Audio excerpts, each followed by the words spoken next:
ಗೃಹಲಕ್ಷ್ಮಿ ಯೋಜನೆಯ ಸಮಸ್ಯೆ ಬಗೆಹರಿಸಲು ಈಗ ರಾಜ್ಯ ಸರ್ಕಾರ ಮುಂದಾಗಿದೆ.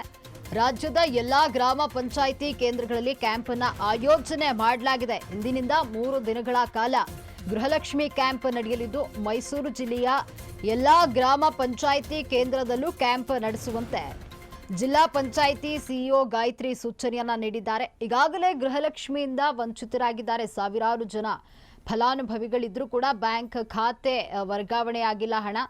ತಾಂತ್ರಿಕ ದೋಷ, ಬ್ಯಾಂಕ್ ಸಮಸ್ಯೆ ಎದುರಿಸ್ತಾ ಇರುವಂಥದ್ದು ಫಲಾನುಭವಿಗಳು. ಇನ್ನು ಕ್ಯಾಂಪ್ನಲ್ಲಿ ಗೃಹಲಕ್ಷ್ಮಿ ಯೋಜನೆಗೆ ಸಂಬಂಧಿಸಿದ ಎಲ್ಲಾ ತಾಂತ್ರಿಕ ಸಮಸ್ಯೆ, ಬ್ಯಾಂಕ್ಗೆ ಸಂಬಂಧಿಸಿದ ಸಮಸ್ಯೆಗಳನ್ನು ಬಗೆಹರಿಸಲು ಜಿಲ್ಲಾಡಳಿತ ಸಜ್ಜಾಗಿದ್ದು ಫಲಾನುಭವಿಗಳು ಇದರ ಸದುಪಯೋಗವನ್ನು ಪಡೆದುಕೊಳ್ಳುವಂತೆ ಸಿಇಒ ಸೂಚನೆಯನ್ನ ನೀಡಿದ್ದಾರೆ. ಗೃಹಲಕ್ಷ್ಮಿ ಯೋಜನೆ ಸಮಸ್ಯೆ ಬಗೆಹರಿಸಲು ರಾಜ್ಯ ಸರ್ಕಾರ ಮುಂದಾಗಿದ್ದು ರಾಜ್ಯದ ಎಲ್ಲಾ ಗ್ರಾಮ ಪಂಚಾಯಿತಿ ಕೇಂದ್ರಗಳಲ್ಲಿ ಕ್ಯಾಂಪ್ ಅನ್ನು ಆಯೋಜನೆ ಮಾಡಲಾಗಿದೆ. ಇಂದಿನಿಂದ 3 ದಿನಗಳ ಕಾಲ ಈ ಒಂದು ಕ್ಯಾಂಪ್ ನಡೆಯಲಿದ್ದು ಮೈಸೂರು ಜಿಲ್ಲೆಯ ಎಲ್ಲಾ ಗ್ರಾಮ ಪಂಚಾಯಿತಿ ಕೇಂದ್ರದಲ್ಲೂ ಕೂಡ ಕ್ಯಾಂಪ್ ನಡೆಸುವಂತೆ ಜಿಲ್ಲಾ ಪಂಚಾಯಿತಿಯ ಸಿಇಒ ಗಾಯತ್ರಿ ಸೂಚನೆಯನ್ನ ನೀಡಿದ್ದಾರೆ.